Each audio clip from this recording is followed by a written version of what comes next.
Hello all, head bath చేసిన తర్వాత అయితే ఈ 5 పనులు అయితే అస్సలు చేయకండి. హెడ్ బాత్ చేసిన వెంటనే హెయిర్ దువ్వేయడం అయితే అసలు చేయొద్దు, దానివల్ల హెయిర్ ఫాల్ అవుతుంది. అండ్ సెకండ్ థింగ్ వచ్చేసి హెయిర్ కొంచెం తడిగా ఉండంగానే ఏదో ఒక హెయిర్ సిరం అయితే యూజ్ చేయండి. సో దీనివల్ల ఏంటి అంటే హెయిర్లో ఉన్న మాయిశ్చర్ అలానే లాక్ అవుతుంది, లేకుంటే రఫ్గా అయిపోతుంది. అంటే మన స్కిన్కి మాయిశ్చరైజర్ ఎంత ఇంపార్టెంటో హెయిర్ కూడా సిరం అలాగా.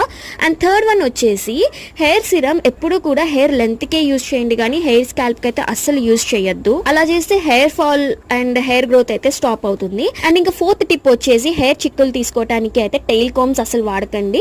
నేను చూపిస్తున్నట్టు ఉడెన్ కోమ్ లేదా జీ కోమ్ అంటారు కదా, సో అట్లాంటి కోమ్స్ అయితే హెయిర్ చిక్కులు తీసుకోవాలి. అండ్ ఇంకా హెడ్ బాత్ తర్వాత హెయిర్ అనేది చాలా డెలికేట్ గా ఉంటుంది కాబట్టి హెయిర్ ఫాలికల్స్ డిస్టర్బ్ అవ్వకుండా ఉండాలి అని అంటే చిక్కులు ఎప్పుడు కూడా హెయిర్ లెంత్ కింద నుండి స్టార్ట్ చేసుకుంటూ టోటల్ హెయిర్ అయితే కోమ్ చేసుకోండి. సో దీనివల్ల బేబీ హెయిర్ కానీ హెయిర్ గ్రోత్ కానీ ఎట్లాంటి డిస్టర్బెన్స్ ఉండదు. ఇంకా నా ఛానల్ ని సబ్స్క్రైబ్ చేసుకోకపోతే ప్లీజ్ సబ్స్క్రైబ్ చేసుకోండి. బాయ్.